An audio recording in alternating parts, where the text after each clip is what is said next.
the story of a man named Brady, who was all alone. That this group must somehow form a family. That's the way we all became the Brady Bunch. The Brady Bunch. The Brady Bunch. That's the way we became the Brady Bunch. well, it's a nice little lighthouse over here, isn't it there, friends? Hey, oh, hello there, friends. Hey, thank you for that warm welcome, as always. Well, today is certainly going to be a blue moon for these NASA nincompoops, I can tell you that. And this here, if you didn't know, is a blue moon. Now, what we have for you today is going to be a real good one, because you're going to see that NASA has a whole bunch of these little backpacks, and how would they have gotten those into the LEM? Not only that, but we have what's called Operation Wet Flag. Wait till you see that one. Okay, now, this is what we're going to do. We're going to show you Operation Wet Flag first, and then we're going to show you the rest of this. All right there, friends? Okay, so without further ado, let's get on with it. Roll clip number 1, please. We'll start with one of the most, if not the most, damaging evidence that the moon missions were not shot on the moon, but right here on Earth. This is a close-up of the Apollo 17 flag. We've all been told that there's no atmosphere on the moon, and therefore there could not be any moisture, right? Then why is the flag wet? You can see it is drying from the edges in. Additional photos in this series will reveal other areas of moisture and even standing water. All right there, friends. Now let's just take a look at this flag here, eh? Well, I'll tell you, look at that there, eh? Now, I'll tell you what it looks like to me. It looks like NASA's taken a whole bucket of water and just heaved it all over this here flag. That's what it looks like to me. Oh, it certainly has. And what'll happen? Oh, NASA's going to try telling you that. They pulled on the little red balls to stop the astronauts from drowning inside of their spacesuits, and when they pulled the string, all the water vapor came out and it went all over this here flag, you see? Well, it certainly did. Hey, oh, I'll tell you one thing. NASA sure has an imagination, don't they? And not only that, but just take a look here how these little wrinkles are all up there, eh? Well, if the steam hit that, what would happen, eh? It would all smooth out. So, I guess what NASA did, eh, is they brought along a whole pail of starch on this, too.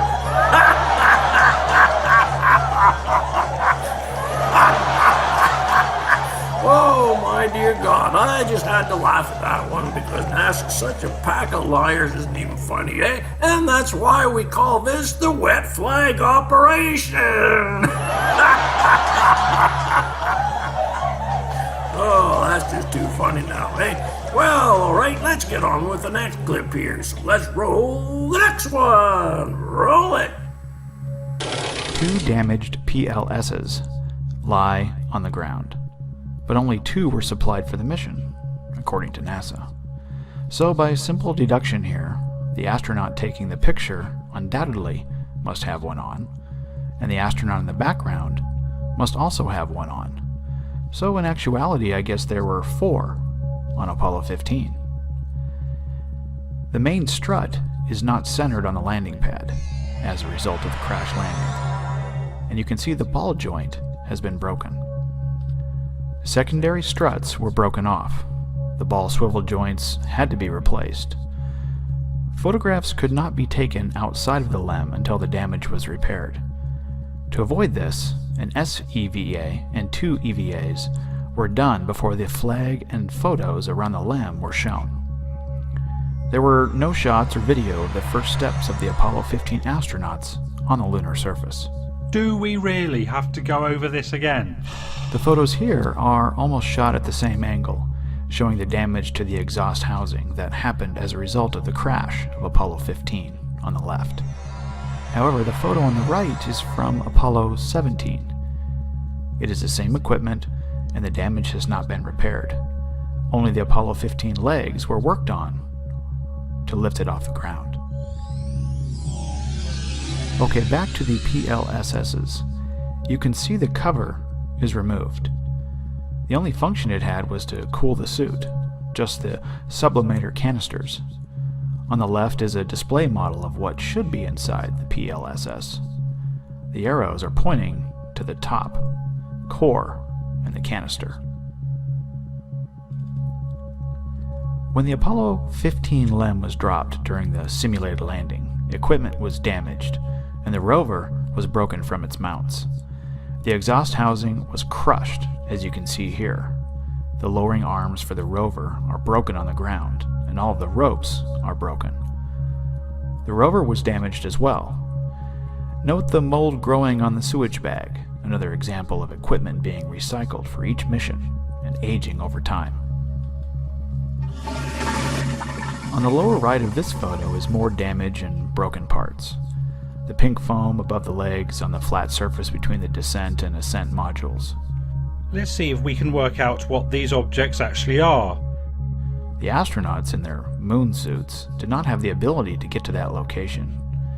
And considering that the astronauts have not been anywhere near the LEM since landing, riding around on the rover for 2 EVAs, the activity under and around the LEM was caused by repair crews, not them.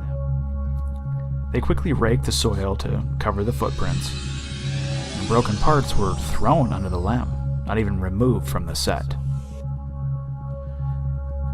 Did you know hidden within the thousands of photos is evidence that after the Apollo 15 rover was damaged during the simulated landing, it caused there to be 2 different looking rovers in Apollo 16 and 3 different looking rovers in Apollo 17.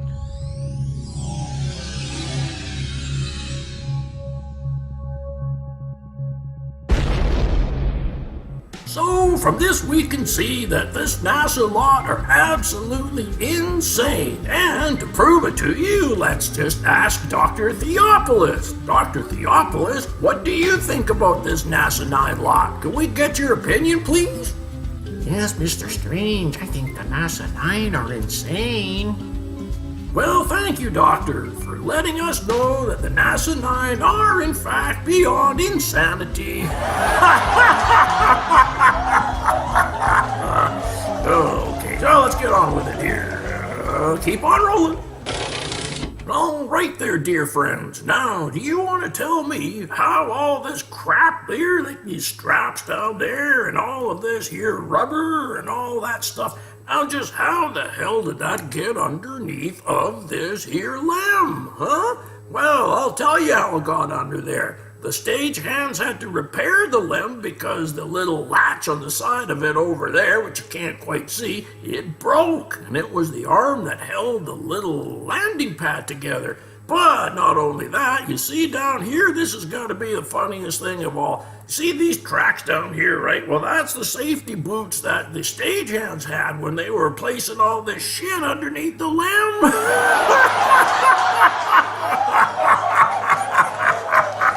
Oh, and then what happened was NASA came along. Oh, you know what, too? I think it was one of Expat Taffy's dummies there that came along here that he found in another video from NASA, right? And he had a rake in his hand. Well, I think what ended up happening here was that NASA took the rake and they tried raking over this here's your boot prints, eh? Oh, this just keeps getting better. Just keeps getting better and better now, doesn't it there, friend? Oh, my dear God. No, not only that, but this here, oh, wait till you see this. Oh, you see that there? Oh, you see, now that's one of the backpacks that used to carry all the oxygen and stuff in it. Now, what the hell's it doing outside of the spaceship?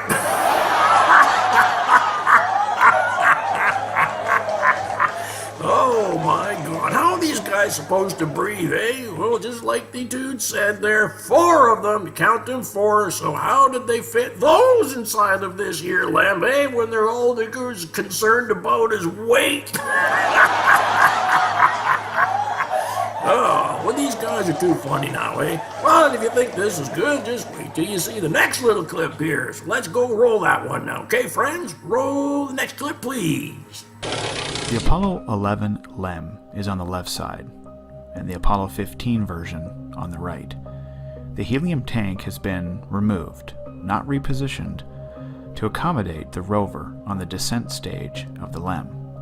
The helium tank was used to pressurize the fuel to deliver it to the descent engine. Without the helium tank, the engine will not run.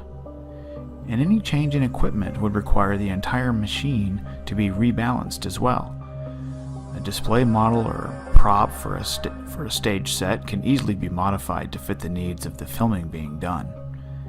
Further, there is no evidence that the engine has been fired in any of the videos or pictures. The lack of visible exhaust or heat waves, crater, or scorching the paint on the exhaust bell housing, as well as the lack of moon dirt on the footpads, is the same for all 6 of the missions. And where the descent stage has a helium tank or not, makes no difference. Where the engine is capable of running or not, makes no difference. Apollo 16 Cuff Checklist. The checklists are prepared months before launch. However, the information contained in them is impossible for NASA to know in advance. How could NASA know the size, shape, exact location of a rock, exact time the astronauts would arrive at it, the camera settings, position of the sun, where the footprints and the disturbed area would be located? How could NASA know the mineral composition of the inside of a rock before it is split open? On the lower left, ALSEP photos taken, past tense. The checklists are storyboards and cue cards used for filming the scenes. The astronauts, when wearing the suits, could not hear instructions from the film crew, and the helmets would restrict their vision, so the cuff checklists were used in Apollo 12 to 17. Apollo 11 did not have these lists.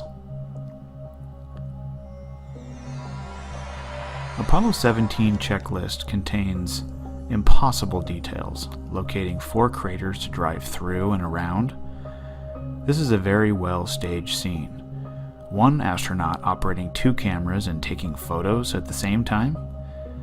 Jones is the inspector for the filming, and his location of where he is standing is clearly marked. So what is he doing on the moon? Well, they had to make sure Jones wasn't in the shot. It's a director's note.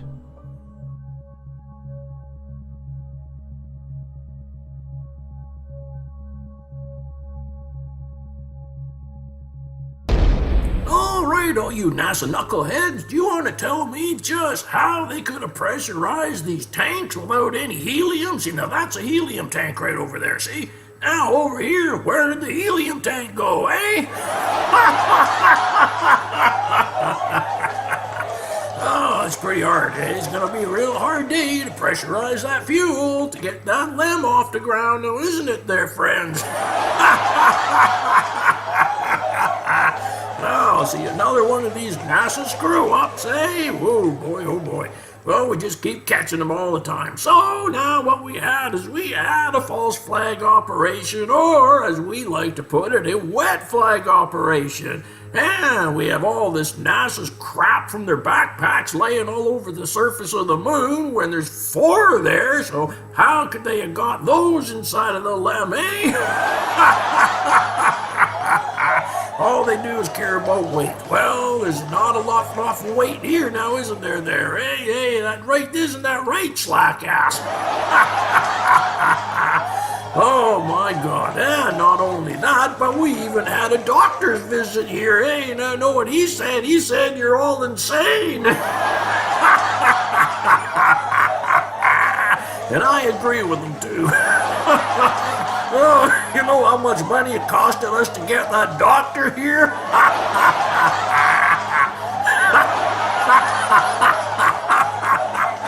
Oh, I just can't stop laughing at this bullshit of you guys anyways. Well, anyway, that's my spiel for today, so you guys all have a good day out there now, what's left of it. And the guys that were sending us them viruses, you can count on it that we're going to catch you and we're going to make sure you pay for all of the damage done to our computers. I can tell you that right now. So, you guys all have a good weekend out there. What's left of it? Hey, Mr. Strange out.